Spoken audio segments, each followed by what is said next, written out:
কোচবিহারে ফের কি নিশীথ ম্যাজিক নাকি পাল্লাভারী তৃণমূলের কি বলছে জনমত সমীক্ষা। ভোটের হাওয়ায় তেতে উঠেছে বাংলার মাটি। শেষ বেলার প্রচারে ঝড় তুলতে কোমর বেঁধে মাঠে নেমে পড়েছে শাসক থেকে বিরোধী শিবিরের নেতারা। ভোটের ময়দানে কেউ কাউকে 1 ইঞ্চিও জমি ছাড়তে নারাজ।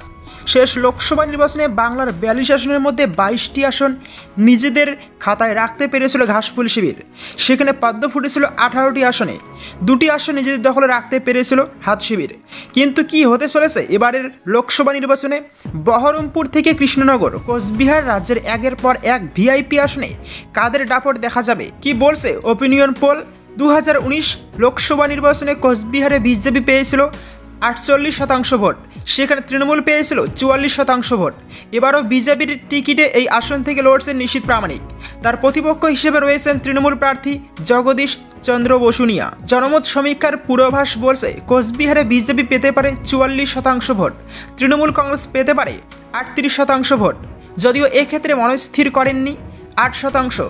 যদিও অপিনিয়ন পোলকে খুব একটা পাত্তা দিতে নারাজ ঘাসফুল শিবির। তৃণমূল নেতা রবীন্দ্রনাথ ঘোষ বলছেন, পঞ্চায়েত নির্বাচনের সময় অপিনিয়ন পোলে কোচবিহার জেলা পরিষদ বিজেপির খাতায় যাচ্ছে দেখা গিয়েছিল, কিন্তু যখন রেজাল্ট বের হলো তখন তা অপিনিয়ন পোলের সঙ্গে মেলেনি।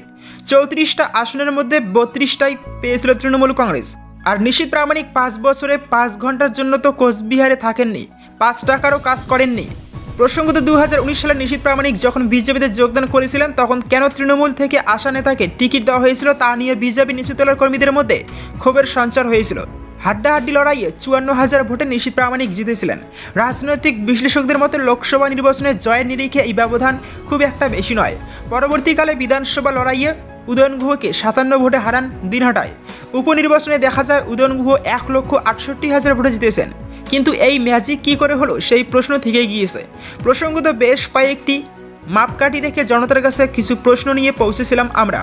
জনতার থেকে পাওয়া উত্তরের ভিত্তিতে তৈরি হয়েছে এই জনমত সমীক্ষা। এটা একটা আগাম পূর্বাভাস মাত্র। এই সমীক্ষা যখন হয়েছে তখন সামনে আসেনি রাজ্য বিজেপির দ্বিতীয় প্রার্থী তালিকা। অপিনিয়ন পোল কোনো চূড়ান্ত ফলাফল নয়, জনমতের একটি আভাস পাওয়ার চেষ্টা করা হয় এই অপিনিয়ন পোলগুলির মাধ্যমে। অতীতে যেমন কখনো কখনো জনমত সমীক্ষা হুবহু মিলে যেতে দেখা গিয়েছে, আবার অনেক সময় জনমত সমীক্ষা ভুলে প্রমাণিত হয়েছে।